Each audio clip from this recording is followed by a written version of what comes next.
የብልጽግናው አገዛዝ ድሮን በወሎ ቤተ አማራ ሰማይ ስር መከስከሷ ተሰምቷል። በአንድ ወር ልዩነት ሁለተኛዋ ድሮን መከስከሷ አነጋጋሪ ሆኗል። ድሮኗ የትና በምን ሁኔታ ላይ ወደቀች? ያጋዙ አጥፍቶ ጠፊ ድሮኖችስ በምን ሁኔታ ላይ ይገኛሉ ስንል መረጃዎችን ፈትሸናል። ቀዳሚው ግንባር መረጃችን ነው። የአገዛዙ ጦር መጠነ ሰፊ የውጊያ ኃይሉን ባሰማራበት የጎጃም ቀጠና የፋኖ ኃይሎችን ተለዋዋጭ የውጊያ ስልት መቋቋም ተስኖትም የውጊያ እቅድ ክለሳ ለማድረግ ተገዷል። የፋኖ ኃይሎች ስትራቴጂክ ከተሞችን በተቋጠሩበት ውጊያ ያጋዙ ጦር አዋጊዎችን ጨምሮ ከአንድ ሻለቃ በላይ ሰራዊቱ አልቆበታል። ሌላኛው የግንባር መረጃችን ነው። የድንበር ተሻጋሪ ግጭቶች ሰለባ በሆነው ጋምቤላ ክልል ውስጥ በድንገተኛ የተኩስ ጥቃት ከፍተኛ ባለስልጣኑ መገደላቸው ተሰምቷል። ሌሎች ሁለት የሥራ ባልደረቦቻቸው ደግሞ በጽኑ ቆስለዋል። በጋምቤላ ምን እየሆነ ነው ያለው ስንል መረጃዎችን ፈትሸናል። በዝርዝር ይደመጣል። ከመቀሌ አስቸኳይ የጦርነት ክተት ጥሪ ተላለፈም። የህወሓቱ ሊቀመንበር ደብረጽዮን ገብረ ሚካኤል እንደ ደርግ ሊቀመንበር መንግስቱ ኃይለማርያም የጦርነት ክተት ጥሪ ይጥፉ ወይስ እንጥፋ ሲሉ ተሰምተዋል። በሌላ በኩል የህወሓት ጦር አጋር ጦሩን ከዋናው ግንባር ወደ ሌላ ድንበር ማንቀሳቀሱ ተሰምቷል። ትራምፕ በቀይ ባህር ቀጠና ወታደራዊ እርምጃ ለመውሰድ መዛታቸውን ሲገልጹ በእርሳቸው አስተዳደር ድጋፍ ሳውዲ አረቢያ የኒውክሌር መሳሪያ ለመጨበጥ ከፍተኛ ዝግጅት ማድረጓን የሚጠቁም መረጃ ወጥቷል። ሁለቱም እርምጃዎች ኢራንና አጋሮቿን ኢላማ ያደረጉ ናቸው። ለሰዓቱ የመረጥንላችሁ ዜና ትንታኔያችን ነው። ሰላም ጤና ይስጥልን ውድ የጣና ቲቪ ተከታታይ ቤተሰቦቻችን፣ አብራችሁን ስትቆዩ እነዚህና ሌሎች ዝርዝር መረጃዎችን ታደምጣላችሁ። አክብሮታዊ ግብዣችንን በማስቀደም ወደ ሰዓቱ ዜናና መረጃዎቻችን እናመራለን። በቅድሚያም ሰበር የግንባር መረጃ ወደምንመለከትበት መረጃችን እናመራለን። የብልጽግናው አገዛዝ ድሮን በወሎ ቤተ አማራ ሰማይ ስር መከስከሷ ተሰማ። በአንድ ወር ልዩነት ሁለተኛዋ ድሮን መከስከሷ አነጋጋሪ ሆኗል። የብልጽግናው አገዛዝ በምድር ኃይል ከከፈተው የማጥቃት ዘመቻ በተጨማሪ አየር ኃይሉን ለውጊያ ድጋፍ ማዋሉን በቀጠለበት በዚህ ጊዜ የድሮን ጥቃቶቹ ከንጹሃን አርሶ አደሮች እስከ ገዳማውያን፣ ከገበያ ስፍራዎች እስከ ትምህርትና ጤና ተቋማት ድረስ ያሉ ማህበራዊና የኢኮኖሚ ተቋማት የጥቃት ኢላማው ሆነዋል። በትናንትናው ዕለት ሐምሌ 15 ቀን በደቡብ ወሎ ዞን መካነ ሰላም ከተማ ወጣ ብሎ በተወሰነ ኪሎ ሜትር ርቀት የሚገኘው የአባይ ቅድስት አርሴማ አንድነት ገዳም ላይ የድሮን ጥቃት ተፈጽሞ ገዳሙንና ገዳማውያን ላይ ጉዳት መድረሱ መዘገባችን ይታወሳል። በዛሬው ዕለት ሐምሌ 16 ቀን ለተጨማሪ የጥፋት ዓላማ ቅኝት ላይ የነበረች ድሮን መከስከሷን ከአካባቢው ምንጮች ሰምተናል። እንደ አካባቢው ምንጮች መረጃ በደቡብ ወሎ ከለላ ወረዳ ባከት ቀበሌ ድሮኗ ተከስክሳለች። ንጹሃንን ለማጥቃት ስታንዣብብ ነበረች የተባለችው ይህች ድሮን የተከሰከሰችበት ምክንያት ይህ ዜና እስከተጠናቀረበት ሰዓት ድረስ አልታወቀም። የተከሰከሰችው ድሮን ምስል ይፋ የሆነ ሲሆን ስለ ድሮኑ መከስከስና እንዴት ተከሰከሰች የሚለውን ዝርዝር ማብራሪያ እንዲሁም የተከሰከሰችዋን የድሮን ሁኔታ በሚመለከት ካፋብን ምኒልክ ዕዝ ህዝብ ግንኙነት መምሪያ የተሰጠ መረጃ የለም። ባለፈው ሰኔ ወር በጎጃም ሜጫ ወረዳ ከመራዊ ከተማ በቅርብ ርቀት በሚገኝ ስፍራ መነሻውን ከባህር ዳር ያደረገ ቻይና ሰራሽ ድሮን መከስከሱ ይታወቃል። የድሮኑን መከስከስ ተከትሎ አካባቢው በአገዛዙ የጸጥታ ኃይሎች ፍተሻ እንደተደረገበት የሚያስታውሱት የመረጃው ምንጮች በአንድ ወር ልዩነት ሁለተኛው ድሮን በአማራ ክልል መከስከሱን ገልጸዋል። ከዚህ ቀደም ጣቢያችን ጣና ቲቪ ይፋ ባደረገው ወታደራዊ መረጃ ላይ እንደተመላከተው አገዛዙ አጥፍቶ ጠፊ ድሮኖችን ሊያሰማራ ስለመሆኑ እስካሁን ባለው መረጃ ከ112 በላይ የሚሆኑ አጥፍተው የሚጠፉ ድሮኖች ወደ ውጊያ ቀጠናዎች መጓዛቸውን ወታደራዊ ምንጮች ዋቢ በማድረግ መዘገባችን ይታወሳል። በተመሳሳይ መረጃ የብልጽግናው ጀነራል መኮንን ሚስጥራዊ ንግግር አፈትልኮ መውጣቱን ተከትሎ ዘገባ መስራታችን አይዘነጋም። አገዛዙ በዝና ከዛ በታች እንደ ኮር ባሉ መዋቅሮቹ ድሮን ለውጊያ ድጋፍ ጥቅም ላይ እንደሚውል በዝግ ስብሰባዎች ጭምር ሲናገሩ ተደምጧል። የሰሜን ምዕራብ ዕዝ ዋና አዛዥ የሆኑት ሌተናል ጀነራል ብርሃኑ በቀለ በመሩት አንድ ስብሰባ ላይ በሰጡት የውጊያ ማብራሪያ ላይ በተናገሩት ንግግር ይህንኑ ማረጋገጣቸው ይታወሳል። ድሮን እናመርታለን። 3 ተቋማት ድሮን ያመርታሉ። የረህነት ያመርታል፣ ኢንሳ ያመርታል፣ አየር ኃይል ያመርታል። አሁን በቅርብ ጊዜ በፈጠነ ጊዜ እስከ ክፍለ ጦር ድሮን እንታጠቃለን። እስከ ክፍለ ጦር ማለት ክፍለ ጦር ጋር ሰው ይሰለጥናል፣ ኮምፒውተር አለ፣ የተሟላ አለ። አንዳንዱ ድሮኖች የማይመለሱ ድሮኖች ነው እንታጠቅ ይሄዳል። ታያለህ በስክሪን ክፍለ ጦር ላይ ጣቢያ ላይ ሆነ እስከ 25 ኪሎ ሜትር እስከ 15 ኪሎ ሜትር በድሮን እንዋጋለን። መደበኛ ተዋጊ ኃይሉ በከፍተኛ መጠን የሰው ኃይሉ የተመናመነበት አገዛዙ በአዲስ ስምሪቱ በክፍለ ጦር ደረጃ ሳይቀር አጥፍቶ ጠፊ ድሮኖችን ለመጠቀም እንዳቀደ ያረጋገጠው የጀነራሉ ንግግር በትናንትናው ዕለት አገዛዙ ጥቅም ላይ የዋለው የድሮን ጥቃት አይነት ይህንኑ የውጊያ መልክ ያሳየ ሆኗል። ጀነራሉ በፈጠነ ጊዜ ሲሉ በገለጹት የንግግራቸው ክፍል ላይ በክፍለ ጦር ደረጃ ከ25 እስከ 30 ኪሎ ሜትር ድረስ በሚኖር ርቀት በድሮን እንደሚዋጉ አመላክተዋል። ከዚህ ቀደም ጠቅላይ ሚኒስትሩ የምንዋጋው በቴክኖሎጂ ነው ማለታቸው ይታወሳል። አሁን ቀደም እንዳየነው አጥፍተው የሚጠፉ ድሮኖች በከፍተኛ ቁጥር እያመረትን እንገኛለን። እነዚያ ድሮኖች በስዋርም መልክ የሚደረጉ ውጊያዎች ካሉ ወደ ታርጌት ሄደው አሁን ባደጉት ሀገራት እንደምንሰማው የጠላትን ስብስብ ሊያጠፉ ይችላሉ። አንደኛ ያየነው ሱሳይድ የሚያደርጉ ራሳቸውን አጥፍተው ታርጌት የሚያጠፉ ዩኤቪዎች ናቸው። የሚሸከሟቸው ፔሎዶች አሉ። አብይ ይህን የተናገሩት የዩሮ አባይ የድሮን ማምረቻ ነሐሴ 29 ቀን 2017 ዓ.ም በጎበኙበት ወቅት ነው። ኢትዮጵያ አጥፍተው የሚጠፉ ድሮኖችን በከፍተኛ ቁጥር እያመረተች ነው ያሉት አብይ አህመድ ድሮኖቹን ለሀገር ውስጥና ለድንበር ተሻጋሪ መደበኛ ውጊያዎች እንጠቀማቸዋለን የሚመስል ማስፈራሪያ ያዘለ መልእክታቸውን ካስተላለፉ ከወራት በኋላ አጥፍቶ ጠፊ ድሮኖቹ በአማራ ክልል እንዲሰማሩ ቴክኒካል ውሳኔ ተወስኖ ወደ ተግባራዊ የጥፋት ዓላማቸው መሰማራታቸው በተጨባጭ በመታየት ላይ ነው። አገዛዙ የኢትዮጵያን የመጠባበቂያ ካዝና አሟጦ ንጹሃንን የሚጨርስበት ሰው አልባ አውሮፕላን ግዥ እንደከረመ መረጃዎች ያሳያሉ። በአሁኑ ሰዓትም የጠላትን ስብስብ አጥፍተው የሚጠፉ የተባሉ ድሮኖች በኢትዮጵያ ተገጣጥመው ለሀገር ውስጥ ውጊያ ሊውሉ ነው የሚሉ መረጃዎች ቢለቀቁም አብዛኞቹ ግን በግዥ የሚገቡ መሆናቸውን ወታደራዊ መረጃዎች ያሳያሉ። እስራኤል በእጅ በኪስ በቦርሳ የሚያዙና አካባቢን ለመቃኘት ወይም ለስለላ የሚያገለግሉ አነስተኛ የስለላ ድሮኖችን እንዲሁም ከፍተኛ የማጥቃት አቅም ያላቸው አጥፍቶ ጠፊ ድሮኖችን ሐማስን እና ሂዝቦላን ለማጥፋት በተደጋጋሚ መጠቀሟ ይታወሳል። አብይ በበኩላቸው በኢትዮጵያ የሚገጣጠሙ የተባሉ አጥፍቶ ጠፊ ድሮኖችን ለሀገር ውስጥ ጦርነት በይበልጥ ንጹሃንን ለማጥቃት ሊጠቀሙበት ስምሪት ሰጥተዋል። በቀደመ ንግግራቸው ድሮንን በተመለከተ የኢትዮጵያን ሕልውና ሉዓላዊነት የሚገዳደር አደጋ ሲመጣ የተጀመረውን ብልጽግና ለማስቀጠል እንጠቀማቸዋለን ሲሉ ቢሰሙም በግዥ ያመጧቸው ድሮኖች ንጹሃንን ለማጥቃት ማህበራዊ መሰረተ ልማቶችን ለማውደም ጥቅም ላይ መዋላቸው ዓለም አቀፉ ውግዘት ያስከተለባቸው የጦር ወንጀል ተግባራቸው ነው። እነዚህ አጥፍቶ ጠፊ ድሮኖች በአማራ ሕዝብ ላይ ቤተ ሙከራ እንዲገቡ ስምሪት መሰጠቱም በተግባር በመታየት ላይ ነው። በአንድ ወር ልዩነት ውስጥ 2 ድሮኖች የተከሰከሱበት ያገዛዙ ጦር ድሮኖቹ አጥፍቶ ጠፊ ሳይሆኑ እንዳልቀረ ለጣና በደረሳት ወታደራዊ መረጃ ላይ ተመላክቷል።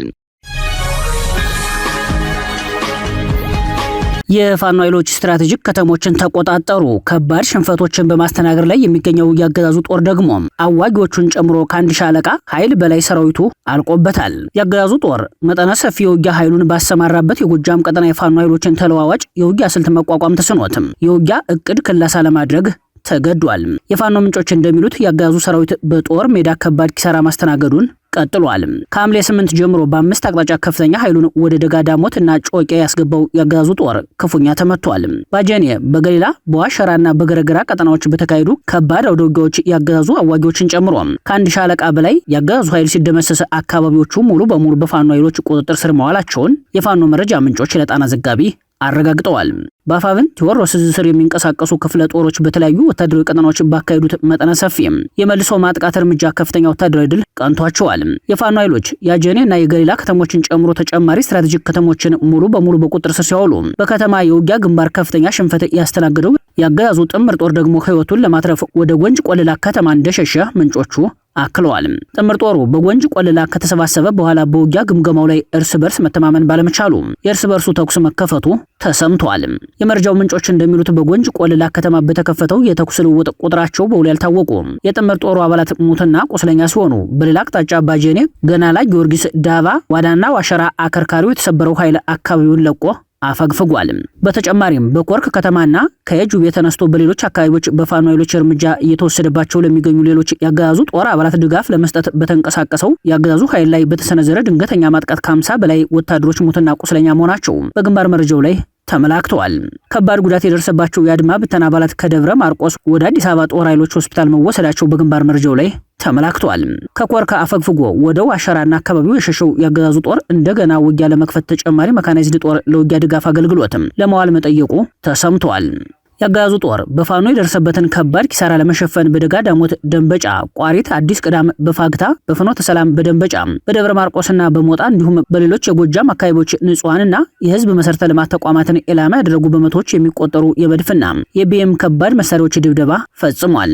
ይህ በእንዲህ እንዳለ የብልጽግና ሰራዊት መኮብለሉን እንደቀጠለ ነው። የስርዓቱን ውድቀት በተጨባጭ ከሚያሳዩት መካከል አንዱና ዋነኛው የሆነው ወታደራዊ ኩብለላ ዛሬም ቀጥሏል። በተለይም ኩብለላው አገዛዙ ወደሚመካባቸው ወታደራዊ መዋቅሮች ከፍ ማለቱ ነው የታወቀው።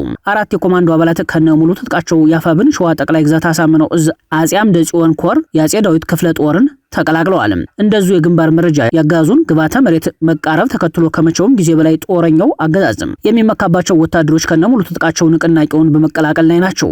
ወደ ፋኖ ከተቀላቀሉት ወታደሮች ውስጥ 3ቱ የ17ኛ ክፍለ ጦር የአየር ወለድ ኮማንዶ አባላት ሲሆኑ አንዱ የ101ኛ አየር ወለድ ክፍለ ጦር አባል መሆኑን አፋብን ሸዋ ጠቅላይ ግዛት አሳምነው እዝ አሳውቋል። በጋምቤላ ከተማ አንድ ባለስልጣን በጥይት መገደላቸው ተሰማ። ሌሎች ባለስልጣናትም በጽኑ ቆስለዋል።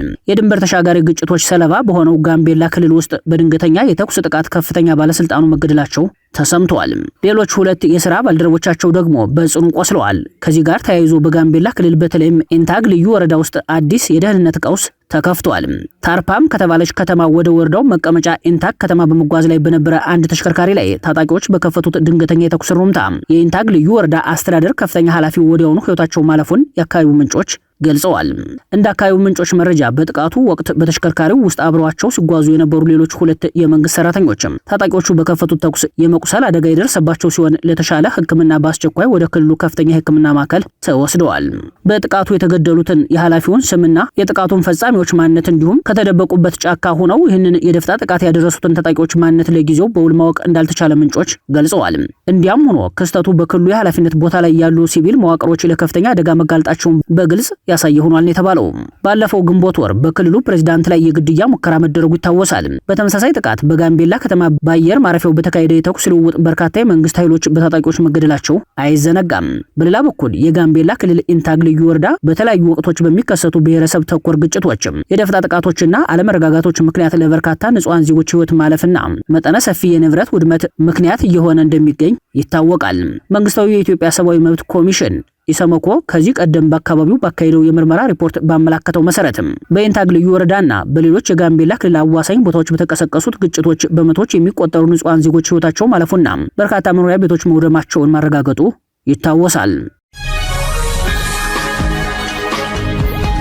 ከመቀሌ አስቸኳይ የጦርነት ክተት ጥሪ ተላለፈ።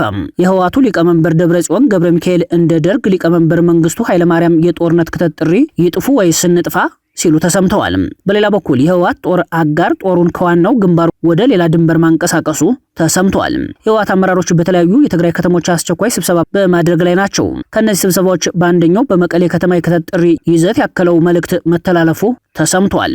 ሊቀመንበሩ ደብረጽዮን ገብረ ሚካኤል አዲስ በሰጡት መግለጫ ይጥፉ ወይስ እንጥፋ ብለዋል። ይሄ ደብረጽዮን የክተት ጥሪ በ1980ዎቹ ማጠናቀቂያ ላይ የቀድሞው ፕሬዝዳንት ኮሎኔል መንግስቱ ኃይለማርያም አገሪቱ በከፍተኛ የጦርነት ማዕበል ውስጥ በወደቀችበት ወቅት ይጥፉ ወይስ እንጥፋ በማለት ለመላው የሀገሪቱ ሰራዊትና ህዝብ ያስተላለፉትን የጦርነት የክተት ጥሪ ያስታወሰ ሆኗል። ደብረጽዮንን ጨምሮ ለጦርነት የተዘጋጁት አጠቃላይ የህወሓት አመራሮች በሰሞኑ መድረክ እንኑር ወይስ እንጥፋ በማለት ህዝቡን የጦርነት ደጋፊና ደጀን እንዲሆን በመቀስቀስ በከፍተኛ ሁኔታ የጦርነት ነጋሪት ሲያስተጋቡ ታይተዋል። ይህ በእንዲህ እንዳለ የህወሓት ጦር አጋር የሱዳኑ ብሔራዊ ጦር መሪ ጀነራል አልቡርሃን ጦራቸውን ከዋናው ግንባር ወደ ሌላ ድንበር ማንቀሳቀሳቸው ተሰምቷል።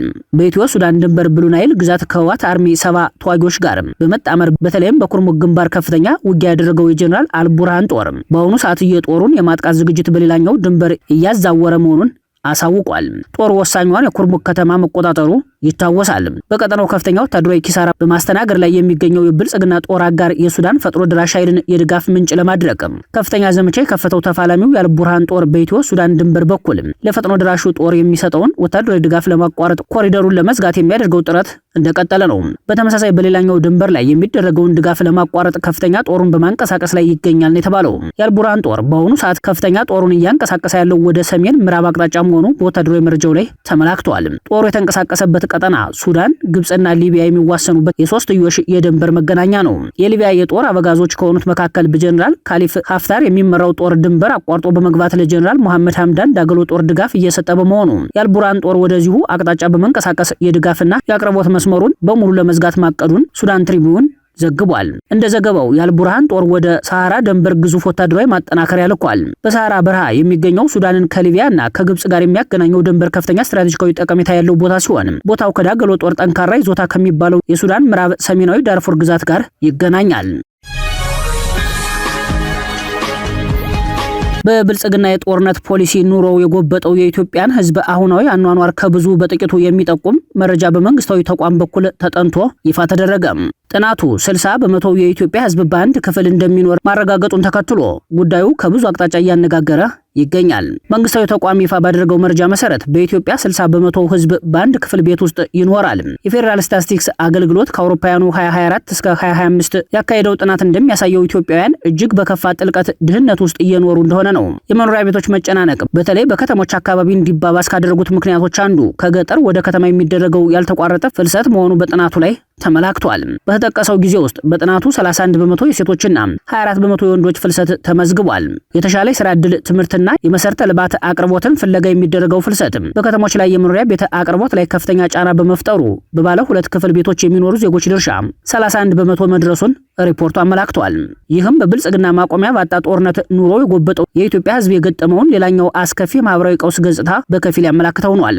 ጥናቱ በከተሞች አካባቢ የመኖሪያ ቤቶች መጨናነቅ በከፍተኛ ሁኔታ እንዲባባስ ካደረጉት ዋነኛ ምክንያቶች አንዱ ከገጠር ወደ ከተማ የሚደረገው ያልተቋረጠ የህዝብ ፍልሰት መሆኑን ቢያመላክትም ፍልሰቱ የጨመረው ያገዛዙን ማቆሚያ ያጣ ጦርነት ሸሽቶ መሆኑን አልገለጸም። በተጠቀሰው የጥናት ጊዜ ውስጥ 31 በመቶ የሴቶችና 24 በመቶ የወንዶች ሀገራዊ የፍልሰት መጠን የተመዘገበ ሲሆን ይህም ወጣቱና አምራቹ የህብረተሰብ ክፍል በከፍተኛ ቁጥር ወደ ከተሞች እየተሰደደ መሆኑን ያረጋግጣል። ዜጎች ከተሻለ የሥራ ዕድል፣ የትምህርት ዕድልና የመሰረተ ልማት አቅርቦት ፍለጋ ባሻገር በጦርነት ምክንያትም ወደ ከተሞች የሚያደርጉት ይህ ያልተገባ ፍልሰት ጨምሯል። ከፍልሰትና ስደቱ ትይዩ ያገዛዙ ጦረኛ ባህሪ ተጨምሮ በከተሞች የመኖሪያ ቤት አቅርቦትና መሰረተ ልማት ላይ ከባድና ሊሸከሙት የማይችሉት ጫና ተፈጥሯል። ይህንን ተከትሎ በባለ ሁለት ክፍል ቤቶች ውስጥ ተጨናንቀው የሚኖሩ ዜጎች ድርሻም 31 በመቶ መድረሱን የሪፖርቱ ግኝት ያመላክታል።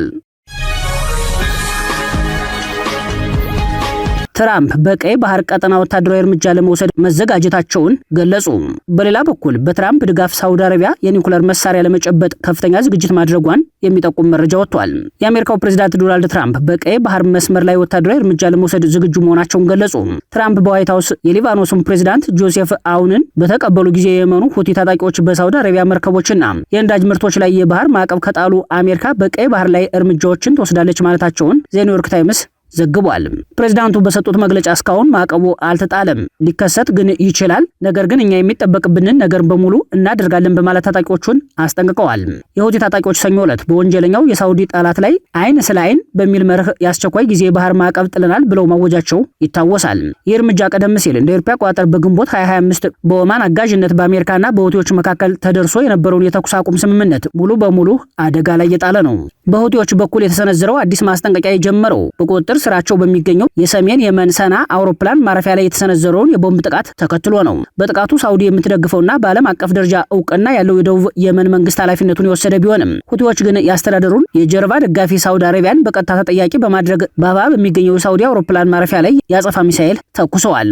ትራምፕ ቀደም ሲል እንደ አውሮፓ አቆጣጠር በ2025 መጀመሪያ ላይ አሜሪካ በሁቲዎች ላይ ለ45 ቀናት የዘለቀና ከ1000 በላይ ወታደራዊ ኢላማዎችን ያወደመ መጠነ ሰፊ ጥቃት መፈጸሟን በማስታወስ ታጣቂዎቹ ከድርጊታቸው የማይቆጠቡ ከሆነ አሜሪካ በቀይ ባህር ላይ ዳግም ከባድ እርምጃ ለመውሰድ ወደ ኋላ እንደማትል በጥብቅ በማሳሰብ ዝተዋል። ይህ በእንዲህ እንዳለ ሳውዲ የኒውክሌር መሳሪያ ለመጨበጥ ይፋዊ እንቅስቃሴ መጀመሯ ተሰምቷል። ፕሬዚዳንት ትራምፕ ለሳውዲ የኒውክሌር ግንባታ የሚውል ትልቅ ስምምነት አጽድቀዋል። ለ30 ዓመታት የሚቆይና 10 ቢሊዮን ዶላሮችን የሚጠይቀው ይህ ስምምነት በኒውክሌር ግንባታ ሌሎች አሜሪካዊ ያልሆኑ ተፎካካሪዎችን የሚያባረር ነው። ስምምነቱ በተለምዶ 123 ስምምነት የሚሰኝ ሲሆን እንደ አውሮፓውያን አቆጣጠር በ1954 የወጣውን የአሜሪካ የአቶሚክ ኃይል ሕግ ተከትሎ የተዘጋጀ ነው። ስምምነቱ በቅርቡ በአሜሪካ የኢነርጂ ሚኒስተር ክሪስ ራይትና በሳውዲ አቻቸው አብዱልአዚዝ ቢን ሳልማን ይፈረማል ተብሎ ይጠበቃል።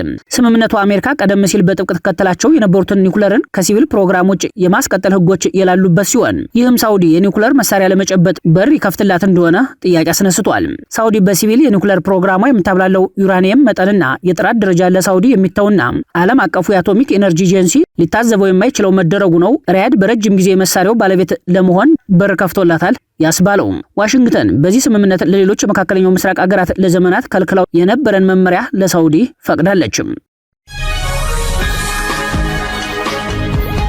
ክቡራትና ክቡራን ቤተሰቦቻችን ለሰዓቱ የሰናዱት መረጃዎቻችን የተከታተላችኋቸውን ይመስሉ ነበር። አብራችሁን ስለቆያችሁ ልባዊ ምስጋናችን ይድረሳችሁ እያልን የጣና ቲቪ ወቅታዊ ዜናዎች፣ ትንታኔዎችና ልዩ ልዩ ፕሮግራሞች እንደርሷችሁ ቻናላችንን ሰብስክራይብ በማድረግ ቤተሰብ ይሁኑ። በተሳትፎ የትግል ሚዲያውን እንዲያጠናክሩ ጥሪያችንን እናቀርባለን።